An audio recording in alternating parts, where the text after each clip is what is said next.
Degree college चक 5 गेलम श्री विजयनगर की इस online class में आपका हार्दिक अभिनंदन, स्वागत, नमस्कार। मैं ओम प्रकाश मेहता आज आपको राजनीति विज्ञान BA पार्ट सेकेंड का अध्ययन करेंगे। BA पार्ट सेकेंड में हमारे दो पेपर, BA पार्ट सेकेंड में राजनीति विज्ञान के पेपर हमारे दो पेपर है। नंबर 1 आता है भारतीय राजव्यवस्था,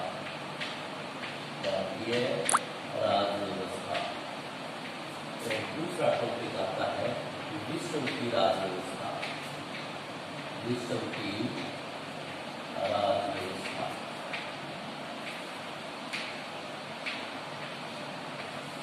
भारतीय राजव्यवस्था में हम भारत की राजव्यवस्था, राष्ट्रपति, राज्यपाल, प्रधानमंत्री, संविधान, इन चीजों के बारे में अध्ययन करेंगे।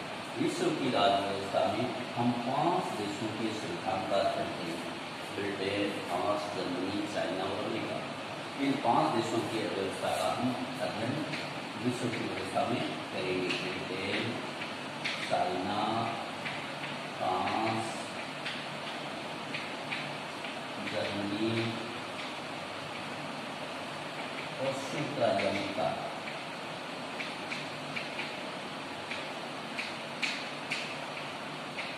विश्व की जो सेकंड पेपर है, उस सेकंड पेपर में हम जो अध्ययन करेंगे विश्व की राजव्यवस्था में 5 देशों के संविधान का अध्ययन करेंगे: ब्रिटेन, चाइना, फ्रांस, जर्मनी और संयुक्त राज्य अमेरिका। भारतीय राजव्यवस्था में हम जो अध्ययन करेंगे उसमें भारत की राजव्यवस्था, भारत के संविधान से लेके आगे तक की समस्त शासन व्यवस्थाओं का अध्ययन करेंगे। आज हम जो अध्ययन करेंगे, आज हम जिसका अध्यापन करेंगे वो हमारा भारतीय राजव्यवस्था का टॉपिक है। भारतीय राजव्यवस्था का अध्ययन करेंगे। भारतीय राजव्यवस्था BA पार्ट सेकेंड में फर्स्ट पेपर है। भारतीय राजव्यवस्था, जैसा कि मैंने पहले बताया, भारतीय राजव्यवस्था में जो हम अध्ययन करेंगे ये भारतीय संविधान से शुरू करेंगे। तो पहला टॉपिक भारतीय राजव्यवस्था का आता है भारतीय संविधान की प्रस्तावना। भारतीय संविधान की प्रस्तावना। भारतीय संविधान की प्रस्तावना का हम अध्ययन करेंगे। भारतीय संविधान की प्रस्तावना के बारे में हम अध्ययन करेंगे। अब सबसे मुख्य बात आती है, प्रस्तावना क्या है? प्रस्तावना क्या है? प्रत्येक विश्व के संविधान कानून के मसौदे की एक प्रस्तावना होती है। उस प्रस्तावना के अनुसार भारतीय संविधान की भी एक प्रस्तावना है।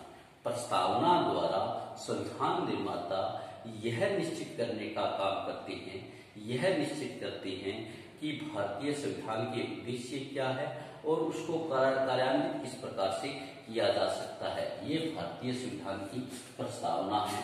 प्रस्तावना के द्वारा हम यह जानने की कोशिश करते हैं कि किसी भी देश का संविधान का मुख्य प्रयोजन क्या है, किसी भी देश का संविधान क्यों बनाया जाता है, ये संविधान निर्माताओं द्वारा निश्चित करने का कार्य किया जाता है।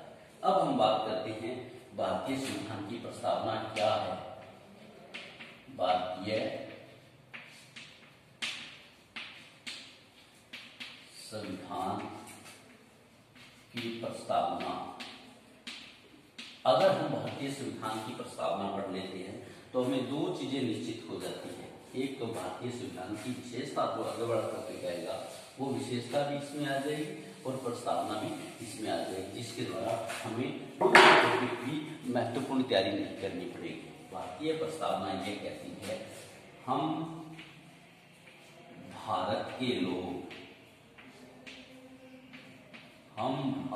के लोग यानी भारत की एक संविधान निर्मात्री सभा द्वारा भारत के चुने हुए जनप्रतिनिधियों द्वारा भारतीय संविधान को तैयार किया गया है। इसलिए हम भारत के लोग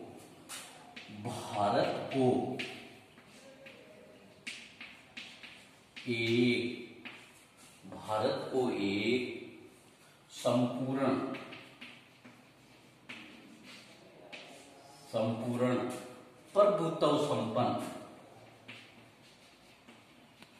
प्रभुत्व संपन्न हम भारत के लोग भारत को एक संपूर्ण प्रभुत्व संपन्न समाजवादी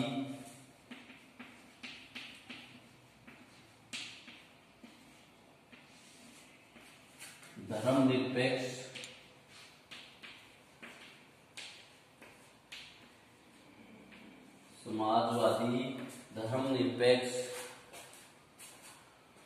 लोकतांत्रिक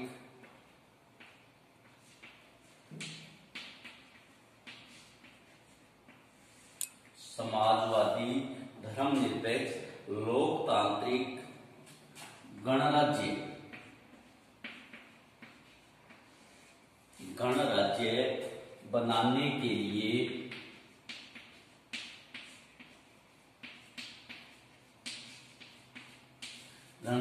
बनाने के लिए तथा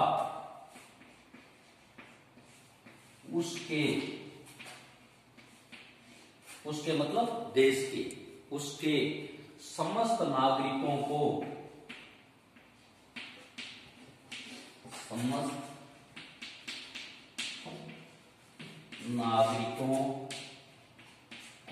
उसके समस्त नागरिकों को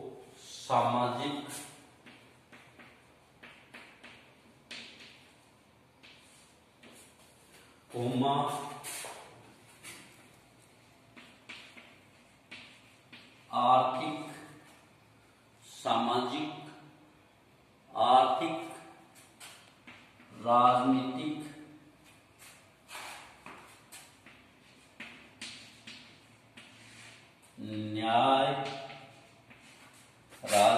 न्याय विचार अभिव्यक्ति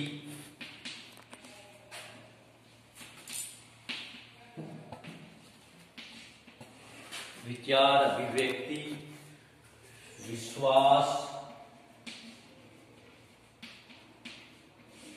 धर्म तथा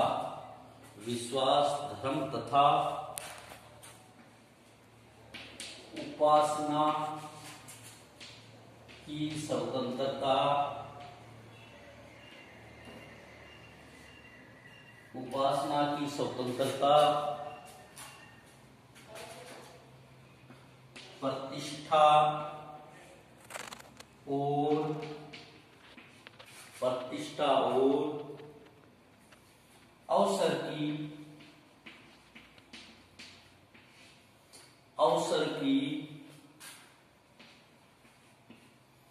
अवसर की समानता प्राप्त करने के लिए समानता प्राप्त करने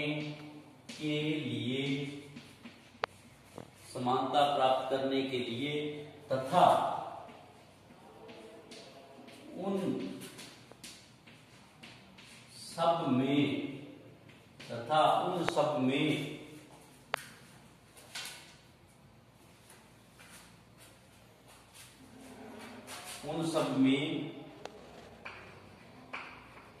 व्यक्ति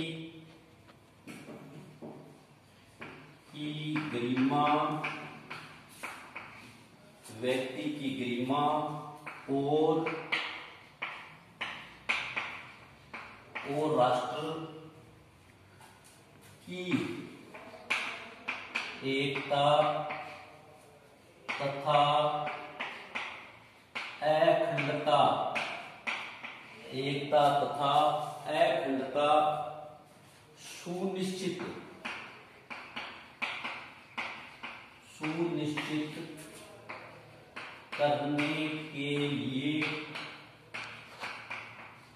सुनिश्चित करने के लिए सुनिश्चित करने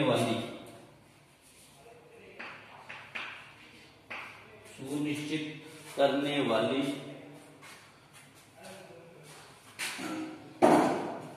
बंधुता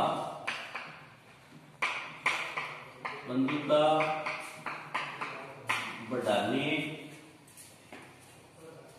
के लिए दृढ़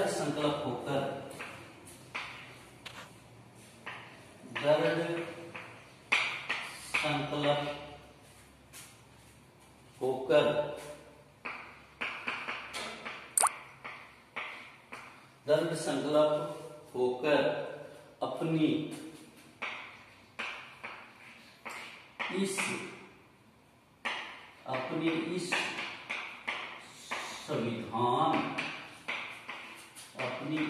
संविधान सभा में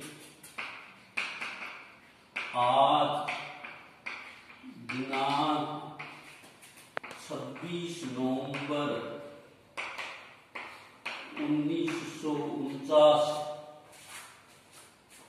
1949 ईस्वी हिंदी में मिति मार्क्सिस, जिसको हम माघ बोलते हैं, मिति मार्क्सिस शुक्ल पक्ष यानी अंधेर पक्ष बोलते हैं अपने, शुक्ल पक्ष सप्तमी संवत भारतीय सन संवत 2006 विक्रमी भारतीय संवत विक्रमी संवत के नाम से हैं। उनके अनुसार मिति मार्क्सिस शुक्ल पक्ष सप्तमी संवत 2006 विक्रमी इस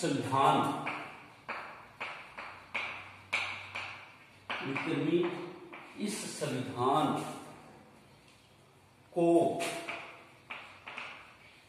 अंगीकृत यानी बनाया गया है, अधिनियमित कानून का रूप दिया गया है, अंगीकृत अधिनियमित और आत्मा अर्पित करते हैं यानी समर्पित करते हैं, आत्मा अर्पित करते हैं यानी समर्पित करते हैं। ये 26 नवंबर 1949 को भारतीय संविधान की प्रस्तावना को स्वीकार किया गया, परंतु संविधान प्रस्ताव करने के प्रथम अधिवेशन प्रथम अधिवेशन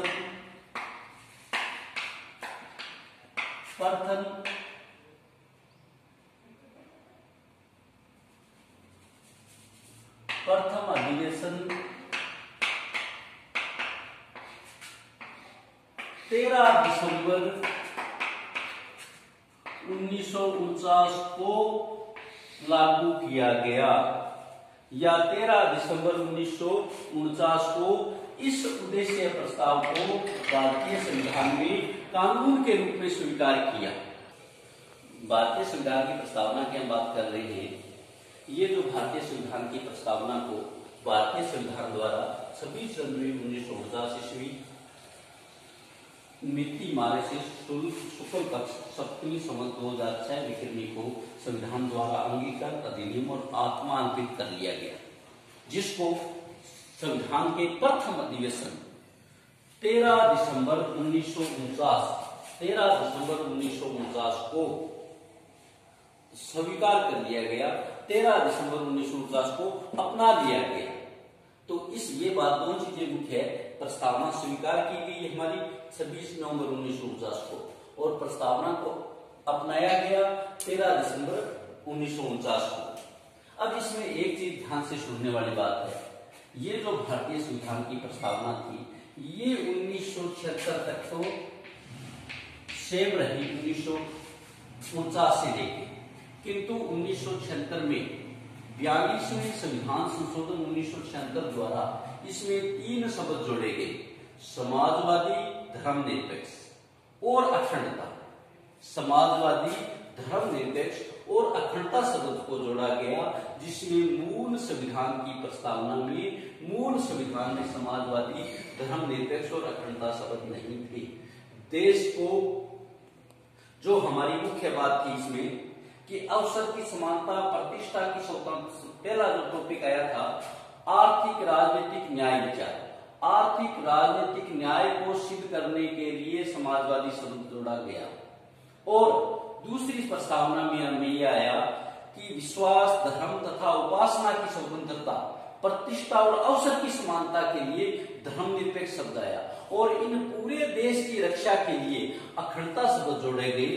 ये जो मूल संविधान की प्रस्तावना थी उसमें 3 संशोधन, यानी जो वर्तमान हमारी प्रस्तावना है, ये प्रस्तावना 26 नवंबर 1949 वाली न होकर 42वें संविधान संशोधन 1976 के बाद जो प्रस्तावना है वो है। फर्क ये है, सिर्फ इतना फर्क है हमारा, इसमें जो मूल जो प्रस्तावना थी उसमें 3 शब्द जोड़े गए थे। 3 शब्द कौन कौन से जोड़े गए थे? समाजवादी, धर्मनिरपेक्ष और अखंडता। अब इस जो हमारी प्रस्तावना है, इस जो प्रस्तावना में तत्वों की विवेचना है, इस प्रस्तावना को स्पष्ट कैसे करना है वो हमारे लिए मुख्य बात है। अब नंबर 1 आता है हम भारत के लोग। हम भारत के लोग का मतलब 3 बातों में ये बात निश्चित होती है, 3 चीजों में ये बात निश्चित होती है कि भारत के लोगों द्वारा इस संविधान को अपनाया गया है। भारत के लोगों द्वारा इस संविधान को अपनाया गया है या अंतिम प्रभुसत्ता भारत के संविधान के लोगों में है। द्वितीय है संविधान का निर्माण भारतीय जनता द्वारा किया गया है। संविधान का निर्माण भारतीय जनता द्वारा किया गया है। और तृतीय है ये जो संविधान है ये जनता की इच्छा के परिणाम स्वरूप है। यानी हम भारत के लोग 3 बातों में स्पष्ट होता है। नंबर 1 आता है कि भारत का संविधान है वो जनता द्वारा बनाया गया है या जनता के प्रतिनिधि के रूप में बनाया गया है या अंतिम शक्ति जनता की है। द्वितीय ये है कि संविधान का निर्माण जनता द्वारा किया गया है। और तीसरा ये है कि भारतीय संविधान की समस्त शक्ति जनता में ये है। ये हमारी इसकी शब्दों की विवेचना है या प्रस्तावना की विवेचना है। प्रस्तावना की विवेचना में 5 तत्व शामिल है। नंबर 1 है हम भारत के लोग, यानी संविधान में जनता में है, संविधान जनता द्वारा बनाया गया है और जनता द्वारा लागू किया गया है। नंबर 2 दूसरी जो विवेचना आती है, भारत को एक संपूर्ण लोकतंत्र, प्रभुत्व संपन्न, समाजवादी, धर्मनिरपेक्ष, लोकतांत्रिक राज्य बनाने के लिए, ये हमारा दूसरा पॉइंट आता है। दूसरा पॉइंट कौन सा आता है? ये आता है हमारा दूसरा पॉइंट, ये आता है कि संपूर्ण प्रभुत्व संपन्न, समाजवादी, धर्मनिरपेक्ष, लोकतांत्रिक राज्य बनाने के लिए। देखो, संपूर्ण प्रभुत्व संपन्न, हम राजनीति विज्ञान के विद्यार्थी, हम राजनीति विज्ञान को पढ़ने वाले विद्यार्थी हैं। राजनीति विज्ञान के विद्यार्थियों को पढ़ने के लिए संपूर्ण प्रभुत्व संपन्न शक्ति का ज्ञान होना जरूरी है। हमने 9th क्लास में, छोटी क्लासों में एक अध्ययन किया राज्य के तत्व। राज्य के 4 तत्व है, जनसंख्या, क्षेत्र, भूभाग और प्रभुत्व संपन्न। इस बात को समझने के लिए एक राज्य वो राज्य होता है जब उसके पास जनसंख्या है, भूभाग है और उसका क्षेत्रफल है और उसके पास उसकी सरकार है और प्रभुत्व संपन्न है। अगर प्रभुत्व संपन्न नहीं है तो इसका मतलब हम उसको एक राज्य नहीं कह सकते। संपूर्ण प्रभुत्व संपन्न, उसकी समस्त शक्ति भारतीय सरकार के हाथ में है, भारतीय जनता के हाथ में है।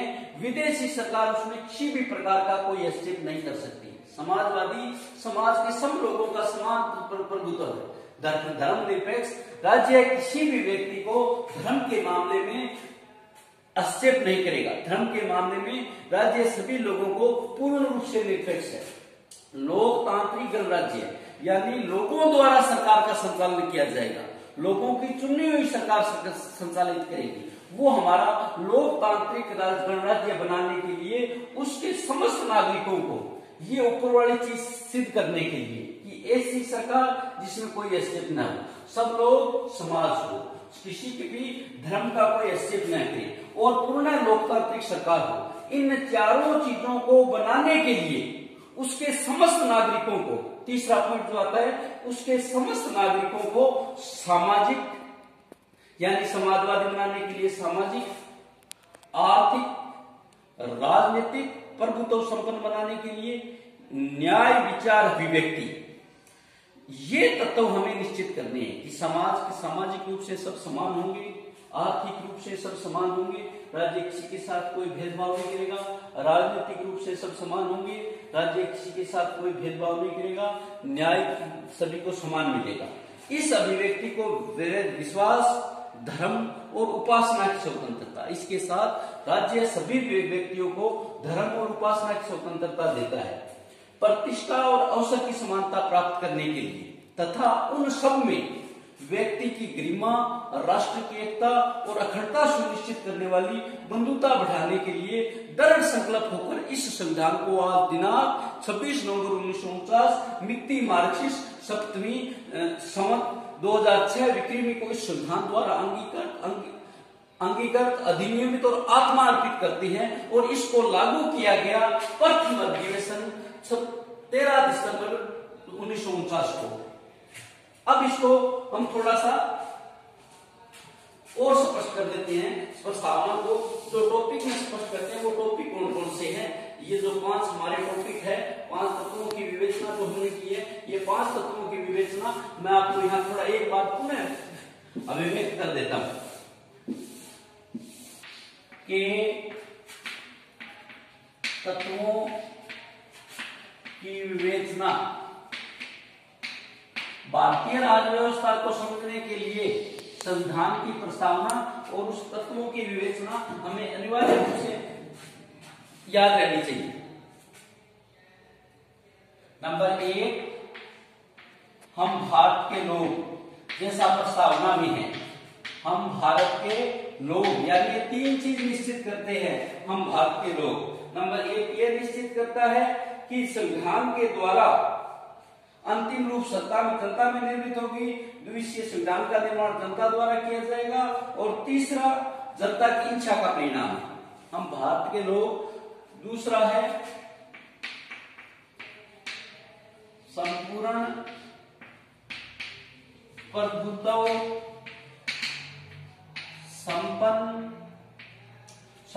प्रभुत्व संपन्न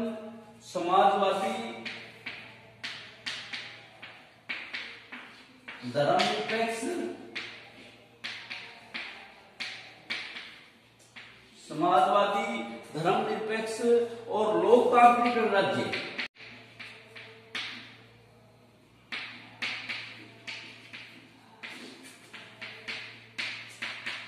भारतीय संविधान यह निश्चित करता है कि हमारा संविधान संपूर्ण प्रभुत्व संपन्न समाजवादी धर्मनिरपेक्ष और लोकतांत्रिक राज्य है। नंबर 3 जो निश्चित करता है, इसको प्राप्त करने के लिए संपूर्ण प्रभुत्व संपन्न समाजवादी धर्मनिरपेक्ष और लोकतांत्रिक राज्य को प्राप्त करने के लिए सामाजिक, आर्थिक और राजनीतिक न्याय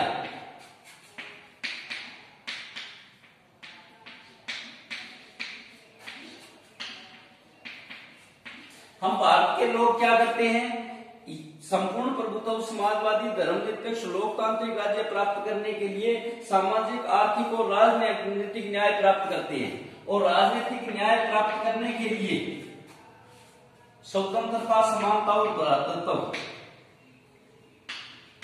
स्वतंत्रता, समानता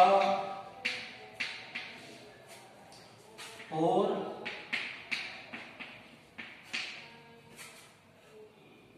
भ्रातृत्व।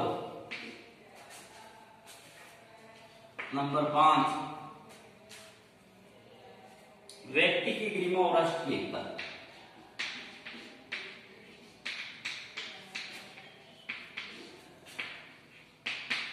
और राष्ट्र की एकता। ये हमारी भारतीय संविधान की प्रस्तावना के तत्व थे और भारतीय संविधान की प्रस्तावना में इन तत्वों का समावेश किया गया है। इन तत्वों द्वारा हम भारतीय संविधान की प्रस्तावना को समझ सकते हैं। आप लोगों की मुख्य बात यह है कि हम भारतीय संविधान की प्रस्तावना को ठीक से पढ़ लेते हैं, ठीक से समझ लेते हैं, तो हमारा दूसरा टॉपिक जो आता है भारतीय संविधान की विशेषताएं, वो अपने आप क्लियर हो जाता है। सभी छात्रों को धन्यवाद, थैंक यू, अभिनंदन।